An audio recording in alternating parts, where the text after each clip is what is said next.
you know that it's yours, and yours, and yours, and yours, and yours. You know that it's Wisconsin's values that I'm taking with me. And so that's ultimately, I mean, the grand secret to what we do is we get out and talk to thousands, tens of thousands, at this point hundreds of thousands of people across the state. So you can see who I am. You can determine for yourself, not through some TV commercial or some billboard or some radio ad.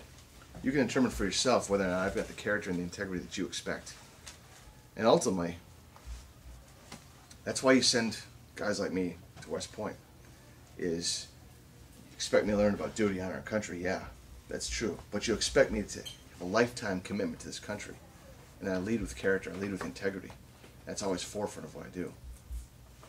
I'm here so you can reach out and you can tell me what you need to have done. And that's how we're doing so well. That's how I will get more votes than Russ Feingold. And curiously enough, too, I should say that out of all the support that we have, almost 40% of it comes from independents and Democrats. And if you look at the cross-section vote analysis of any statewide race that's been successful, you have to have a mix, a strong mix of independents and cross-party votes to win an election. We've got the exact right mix. We just need to continue to grow that. Yes, ma'am. Dave, what would your harshest critics say about you? Skeletons in the closet. What does your wife say about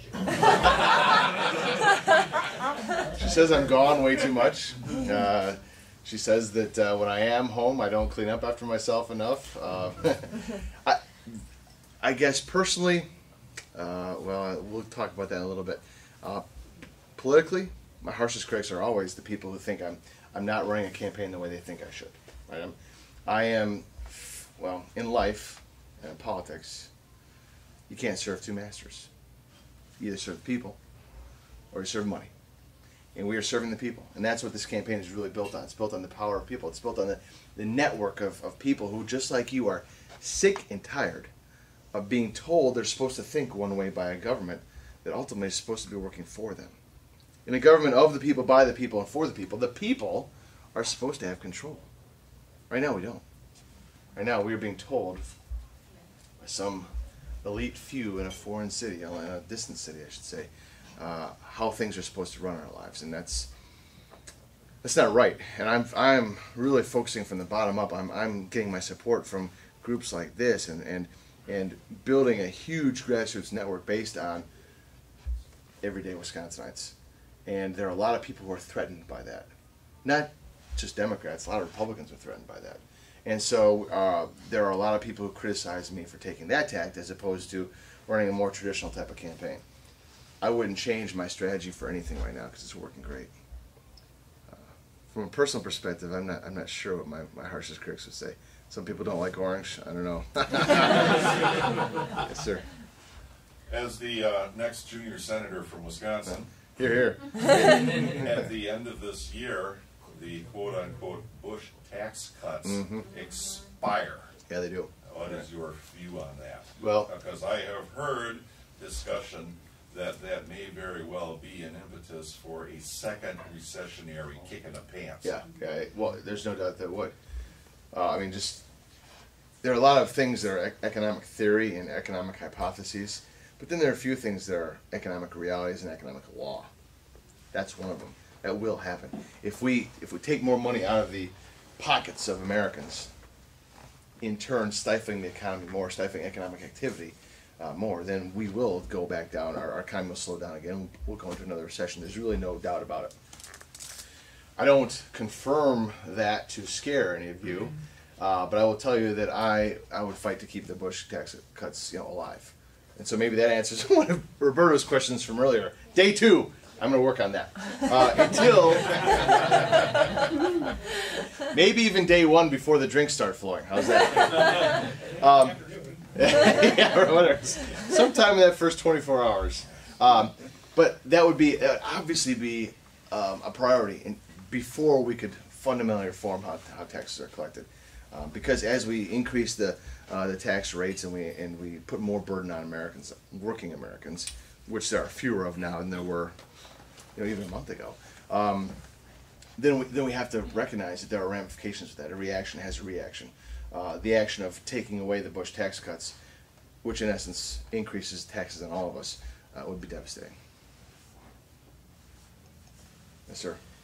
You pulled out your little pocket constitution Yeah, earlier and sure talked did. about the founding fathers.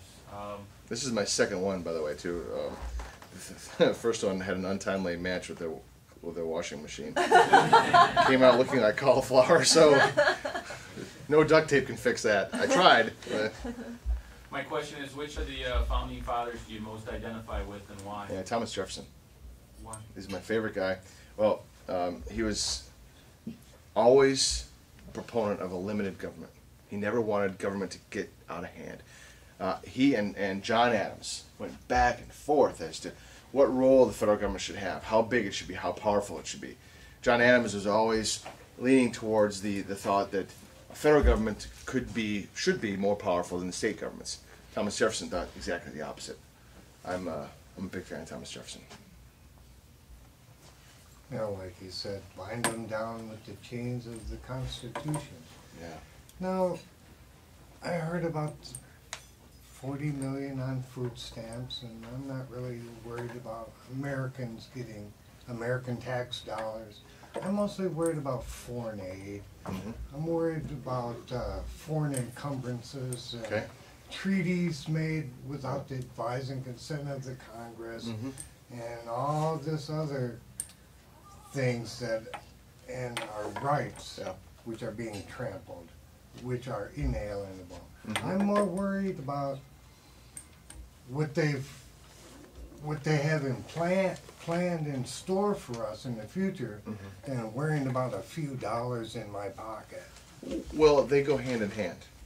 They truly do. And when you start ceding authority or you start ceding sovereignty to foreign nations or to the UN or anybody, That's any my biggest body issue. other than the United States, then you're not only worried about your future and your freedoms, And property rights too. you're also worried about your property. You're also worried about your income. You're worried about everything that you hold dear. So I can't see how they're separated. They truly are one and the same. There was one back. Oh, all the way back again. Jim, did you have one? Yeah, I have, I was just trying to get worded correctly. The group knows me, I think a lot. You do fine, I Jim. guess, we'll just start flowing. So throw it up here. We'll help you with it. I like the theory or the concept of forwarding to 30 days after you win the Senate seat and you're in Washington. Is it possible, and earlier you commented that one of the problems we have is so much corruption, fraud. Yeah, fraud, waste, and abuse. Yeah. Self-interest and interest in the money. Right. Is it possible, and if it is, how do you stand up to the establishment? I mean, it would be great to think that we're going to throw all the bums out and we're going to have a whole fresh crop of new people there. But there's going to be a establishment remaining behind. Well.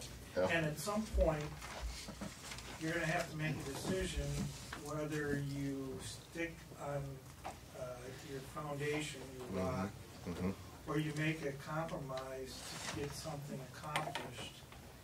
And how do you weigh that out? It's pretty easy. Actually, it's really easy. In fact, I'm going to charge you with another softball question for that one. If you stand on principles, you stand. What's the follow-up, though? If you stand on principles, you stand on values, and you don't compromise those, it doesn't matter who challenges you. You asked at the very beginning of that question, is it possible? It doesn't matter what words come next. Of course it is. Of course it's possible. In America, in this country, anything is possible. If there is going to be a cure for poverty found, it's going to happen here. If there's going to be a cure for cancer found, it's going to be here. If someone's going to walk on the moon, it's going to happen here, right? If we're going to put people into the air, flying airplanes, it's going to happen here. If computer technology is going to generate or continue to advance, it's going to happen here. Look at what America has been at the forefront of for so long. If we want to change politics, if we want to change a mindset in Washington, it can happen here. Absolutely can. So, to get back to the second part of your question, what do you compromise on? When do you compromise? You only compromise when you're not putting your values and your core beliefs on the line. Those you can never waver from. Because then what do you stand on? If you don't have that, if you don't have a foundation of faith, you're not comfortable in your own skin, you don't know what you stand for, how can you possibly stand for anything? I'm okay with compromising things that have nothing to do with the decisions based on principle. Decisions based on values and principles. Or I'm sorry, core beliefs. Everything else is discussable, but those are not.